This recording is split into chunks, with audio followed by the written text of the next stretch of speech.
Olá, tudo bem? Eu me chamo Márcia Lários e hoje a gente vai estar meditando sobre o capítulo 16 do livro de Lucas. Um capítulo que está recheado de chaves para um reposicionamento na nossa caminhada cristã. Ele nos traz questões desde a administração financeira, como ele também nos faz uma demonstração sobre o porvir, a vida no porvir.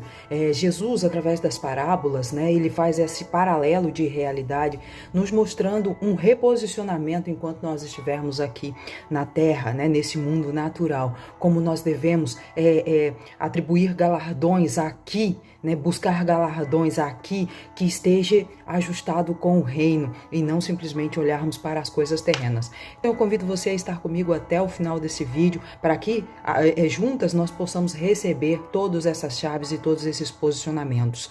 Todos os dias nós temos um vídeo novo no canal, para que você possa receber e fazer parte dessa comunidade que cresce tanto, que é o Projeto Mulheres de Joelho. Eu te convido, minha amada, ativa o sininho aqui, dê um like neste vídeo, esteja conosco cada vez mais, venha crescer no reino, assim como está sendo com pessoas que já estão conosco na comunidade, um crescimento da palavra do Senhor e um crescimento maduro na vida cristã. Amém?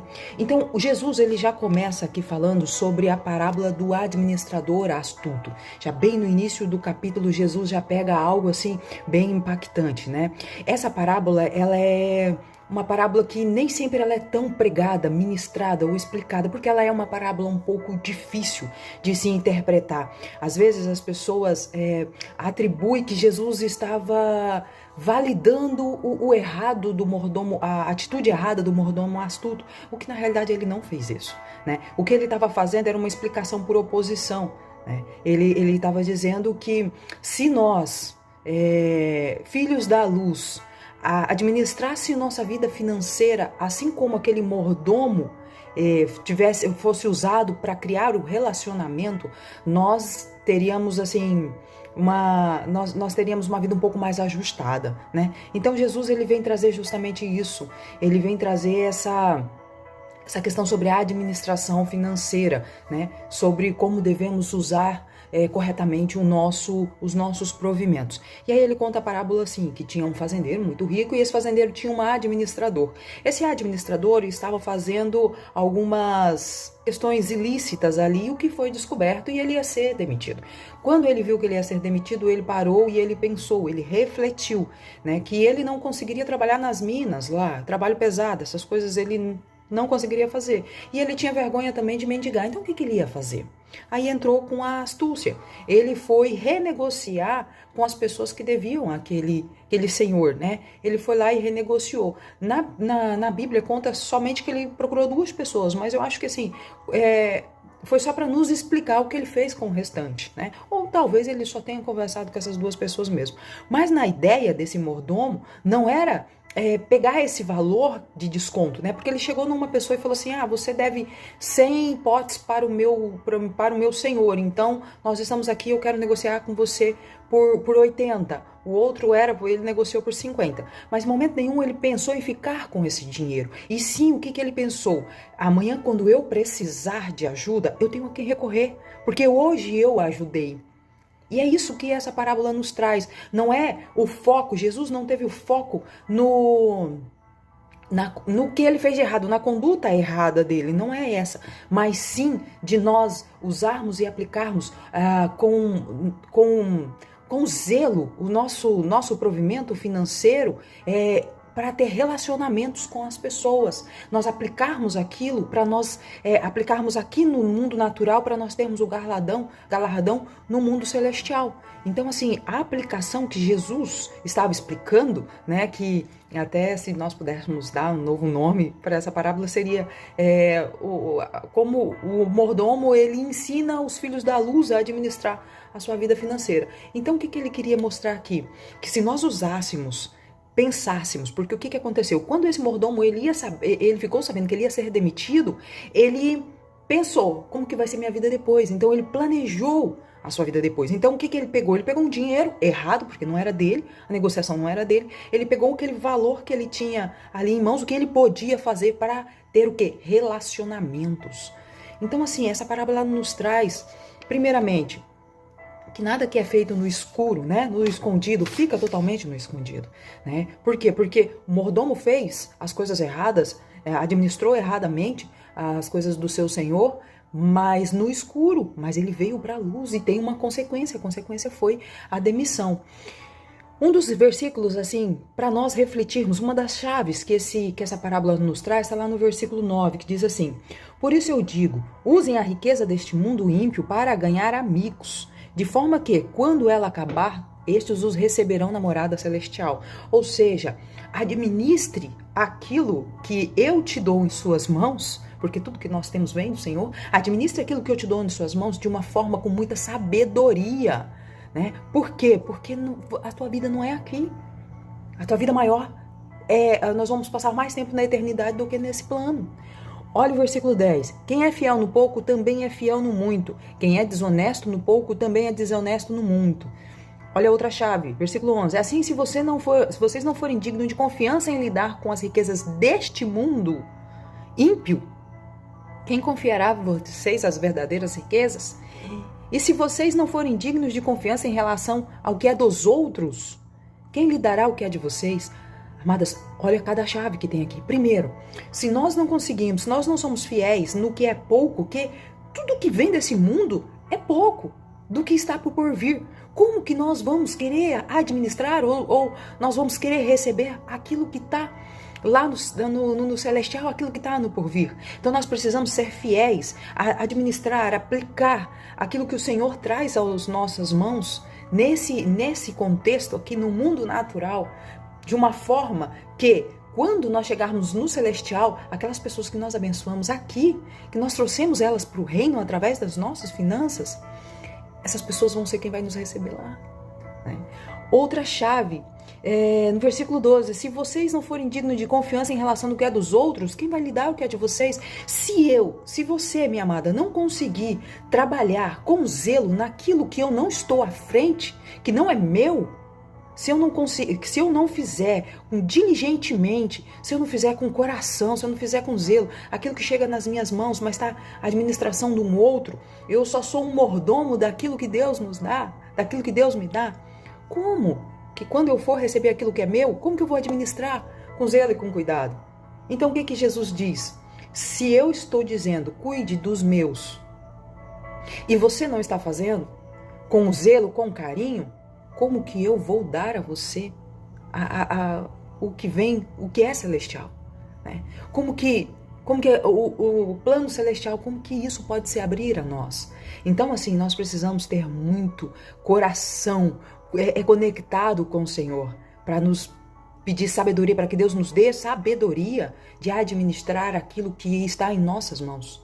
E eu te digo nesse dia, o que está nas suas mãos, que o Senhor colocou nas suas mãos para ser administrado, e que às vezes você ainda está, como que eu vou fazer, ou não está olhando aquilo que o Senhor colocou nas tuas mãos para administrar. É aí que está a tua implantação do reino. Às vezes o nosso olhar é no grande, lá fora,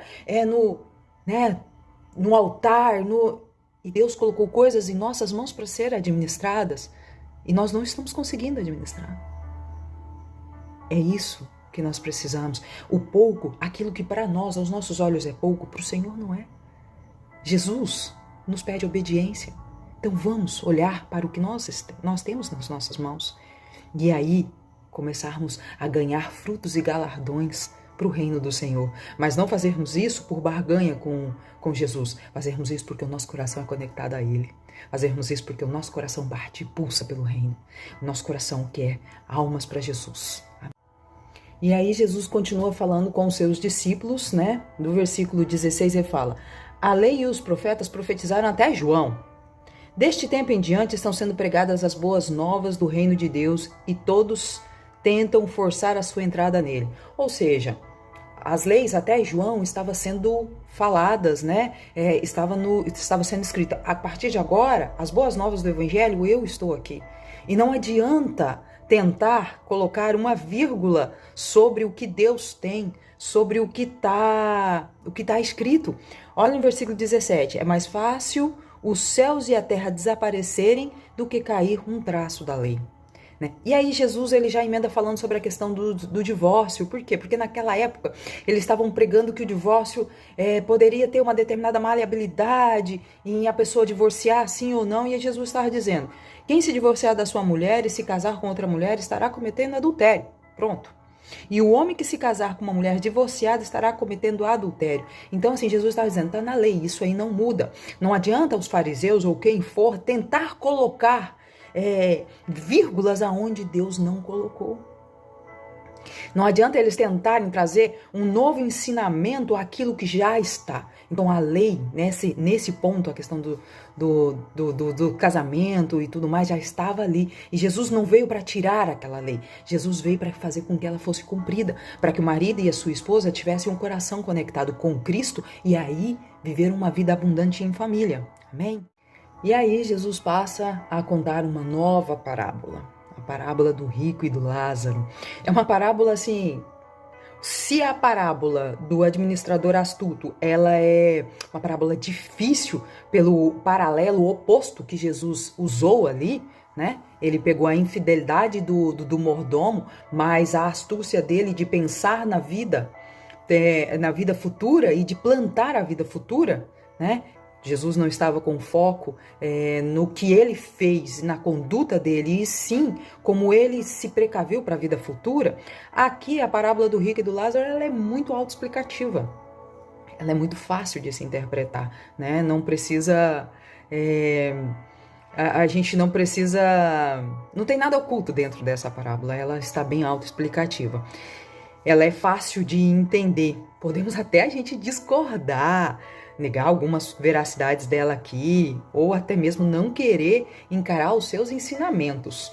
Mas não pode ser negada a clareza dessa parábola, né? O que ela de fato vem nos dizer.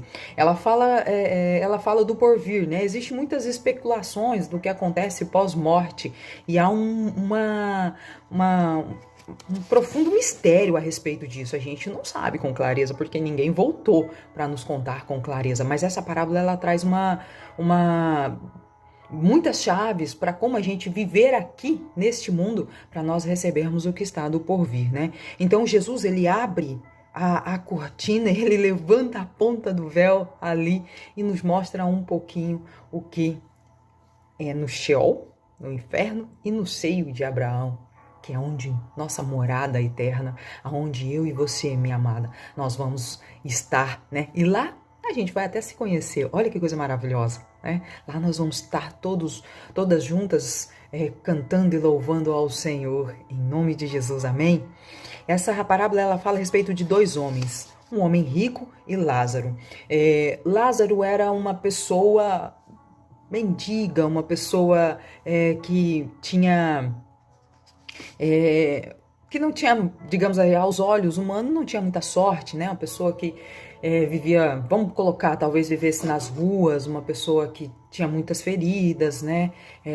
E o rico era uma pessoa que tinha muita abundância. Ele fala sobre as suas roupas, né? Ele fala sobre todas as riquezas, banquetes, abundâncias e tudo mais. Um morreu, Lázaro, o Lázaro primeiro morreu, depois o rico morreu.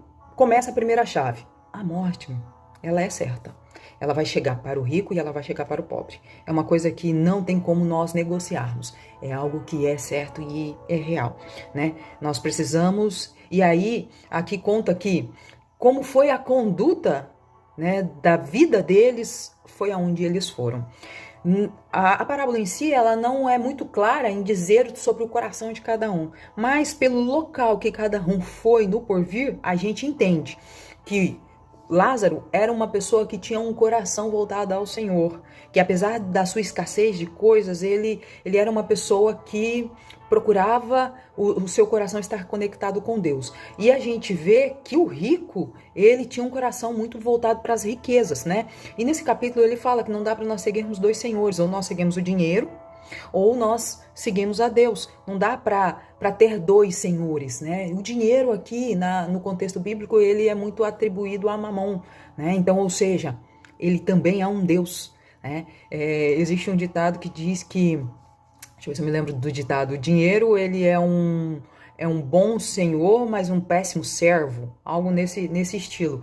E aqui ele nos alerta sobre isso. Então esse rico não fala, mas pelo local que ele foi no porvir, a gente entende que ele foi uma pessoa que viveu muito da avareza do dinheiro. E é onde nós precisamos ter cuidado. E aí, um foi para o seio de Abraão, estava lá, já o seu corpo todo revigorado, já não tinha mais aquelas necessidades, e o outro foi para o Sheol. Ou seja, o que é o Sheol? É um inferno, né? E ali ele estava sendo atormentado. E ali diz que ele que estava no inferno ali, ele via Lázaro com Abraão. E ele falava, pai Abraão, fala para o Lázaro molhar a ponta da sua roupa e traz aqui um pouquinho de água para mim, porque eu não estou aguentando mais. E aí Abraão diz, não, existe um abismo entre eu e você. Entre nós e você existe um abismo. Ou seja, um olhava o outro, mas existia uma distância intransponível entre um e o outro. E é isso que nós precisamos tomar cuidado. Aí ele ainda fala assim, então pai, manda Lázaro lá, ou manda alguém lá, e avisa os meus parentes, para eles tomarem cuidado com a vida lá, porque senão eles vão vir para cá. Aí ele pegou e falou, também não tem como, ninguém volta para dizer, né? E se tem os profetas, tem as pessoas que estão falando sobre o evangelho lá, mas eles não vão dar ouvidos. Se eles não derem ouvido a eles, vai dar ouvido a outros. Então assim, meus amados, minhas amadas, precisamos, com o nosso coração, estar conectado ao coração do Senhor. Porque a forma com que nós vivemos hoje, aqui nessa vida, conta muito qual é a vida que nós vamos viver no porvir. Então, hoje, se você não está administrando financeiramente conforme os padrões de Cristo, se você não está vivendo uma vida conforme os padrões que o Senhor tem para nós, aqui é muito pouco. Essa parábola nos mostra a certeza que nós não somos eternos nessa vida. Nós não fomos convidados para ser eternos nessa vida. Nós fomos convidados para ser eternos no porvir. Lá no paraíso, junto com Abraão e todos os outros homens da fé e todas as outras pessoas da fé, para juntos nós fazermos parte de uma só família. Você já parou para imaginar como seria o paraíso? Como será o paraíso? O que vai ter no paraíso? Olha que coisa maravilhosa. Nós vamos ter pessoas louvando ao Senhor. Eu não sei o contexto seu atual. Eu não sei se você hoje tem algum tipo de doença, alguma coisa assim. Mas lá, nosso corpo é glorificado. Nós não vamos ter dor. Nós não vamos ter lá no paraíso, junto com o nosso Deus, nós vamos entoar hinos e cantos de louvor e de adoração. Então, minhas amadas, o que eu te digo, não saia do caminho, não. Aguente só mais um pouquinho. A volta do Senhor, a gente não sabe o dia e nem a hora, então aguenta só mais um pouquinho. O Senhor está vendo toda a sua luta, o Senhor está vendo tudo o que você está passando. Ele não esqueceu de você. Nós temos uma parábola linda que conta aqui em Lucas também, nos outros evangelhos, que é a parábola da ovelha perdida, onde o Senhor deixa as 99 cuidadas no aprisco e vai atrás da uma perdida. Por quê? Porque todo mundo faz parte, todo mundo é importante para o reino do Senhor. Então não é a sua vida que o Senhor não está nas mãos. Não é o seu problema que o Senhor deixou de perdeu o poder sobre ele. O Senhor tem poder na minha e na sua vida. Então aguenta só mais um pouquinho, tá?